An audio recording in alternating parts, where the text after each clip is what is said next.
Molle de Trimax hier. Es gibt sehr geile Neuigkeiten. Wir spielen nächstes Schon Wochenende schwer. wieder ein Heimspiel. Samstag 20 Uhr und es wird das Debüt sein von Sascha Hellinger und Hugo. Von mir nicht. Vielleicht, ich weiß immer noch nicht. Prage, dass ich Samstag mitspielen kann. Es liegt alles an Luxemburg. Die müssen bestätigen. Ich kann nichts dagegen tun. Die müssen bestätigen.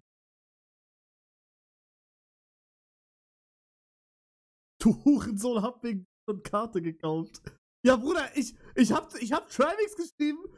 Wenn alles safe ist, dass ich mitspielen kann, buche ich Zug und so und Hotel. Und er hat das dann einfach gedroppt. Was müssen die bestätigen? Mein Spielerpass. Ich weiß nicht was genau, aber ich musste so. Ich habe so einen Spielerpass für Hardstack, aber weil ich halt aus Luxemburg komme, muss Luxemburg da irgendwie auch was bestätigen. Und solange die das nicht bestätigen, kann ich nicht mitspielen.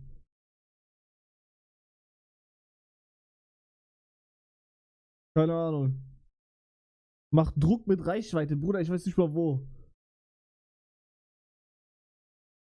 Das dauert ja eben, das dauert auch. Und also die versuchen schon, dass das so schneller geht. Ich habe heute auch gefragt, ob irgendwer, den ich kenne, einen kennt.